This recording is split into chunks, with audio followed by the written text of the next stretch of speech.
I love my YZ250. It runs like a dream, and to my surprise, it has never given me any issues. It has good compression, it doesn't foul plugs, and it starts within the first 2 kicks without fail. But despite all of that, it does need some work done. And since I now have a workshop and a place to work on bikes, I wanted to put it to use. And the 2-stroke seemed like the perfect candidate. So it's probably about time that the 2-stroke gets some TLC. Because if you look over here, the hour meter on the frame suggests that it's done about 91.7 hours on a top end. Now, the problem with buying second-hand bikes is you don't know how up-to-date or how accurate this really is. But assuming that the top end has done 91 hours, that's quite a few hours to put on a little piston. The only good news is that probably the last 15 hours or so have been done by me while I get used to riding a 2-stroke 250. So they've been very slow and I haven't revved it hard at all. But the other reason that I want to give it some TLC and do a top end is because if you look on this side, you can see tons of unburned premix or splooge pouring out the side of the engine here. And it looks like it's coming from the power valve cover up here, which suggests that the power valve shaft seal has actually gone bad. So all of that is now pouring down the side of the engine. Which isn't a problem, because all you need to do is replace this tiny little seal that costs about $5. So it's really not expensive to do at all. But the problem is that it's quite a fiddly job to do because you have to get all the way in here, in the front of there.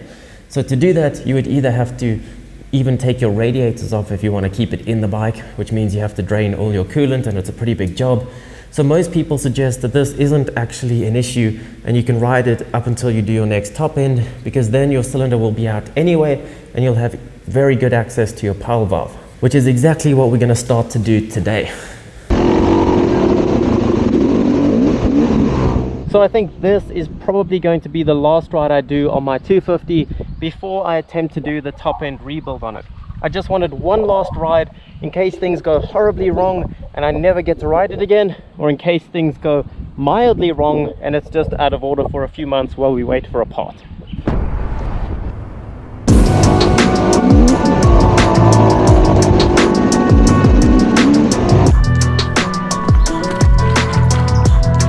After that, the bike definitely needed a wash to get rid of all that premix caked on the side of the engine and to get the dust off from the last ride, since that isn't the kind of thing you want getting into an open engine.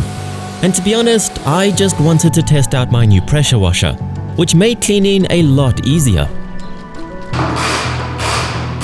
The first few steps are the easiest.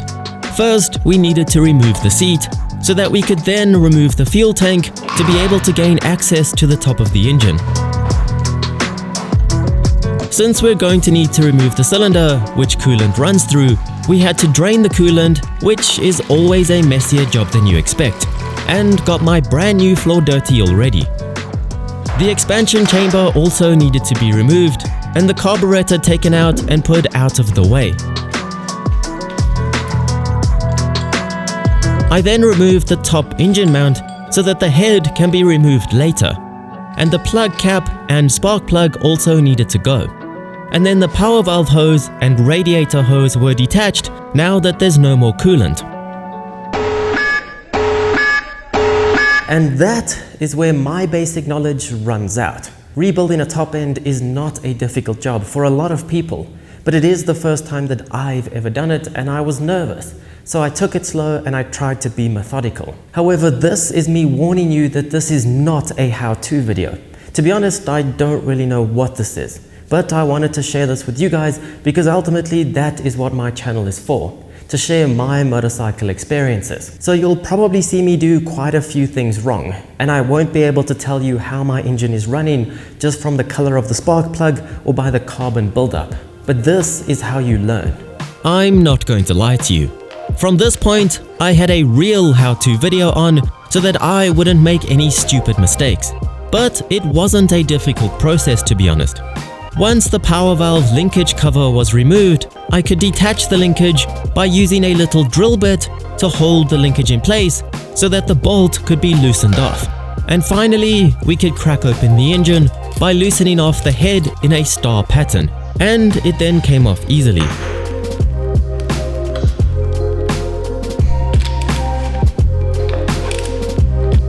Then there are 4 nuts that need to be removed to get the cylinder off. I got to say hi to my piston and got it to bottom dead center so that there's space to take the cylinder off, which was fiddly, but I got it.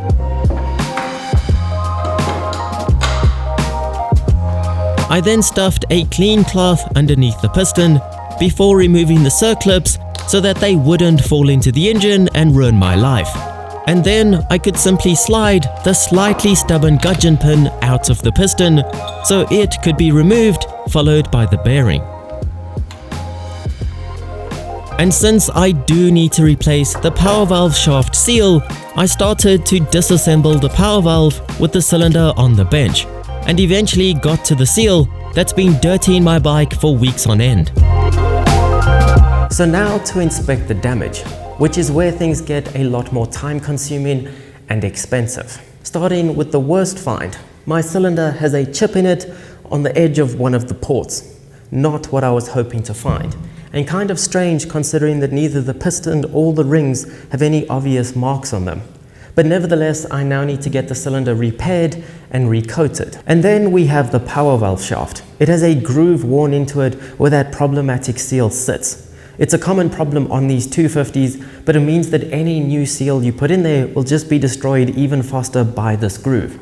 So I've had to order a completely new shaft. And lastly, since I am already working on the bike, and now that I have a few more weeks to fill while I wait for this to be repaired, I figured I may as well fix some of its other problems too. One of them being that the shift shaft splines have been completely mangled. So you can't tighten the gear lever up properly on it or get it off. It's completely stuck. So I've had to order a brand new shift shaft, gear lever, and any other parts required to do the job. And now we wait.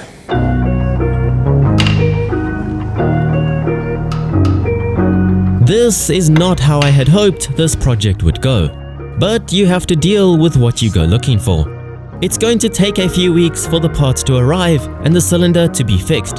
So subscribe so you don't miss the going back together video. Ultimately, I had fun. I learned a lot, and I can't wait to have my bike back together and in good health.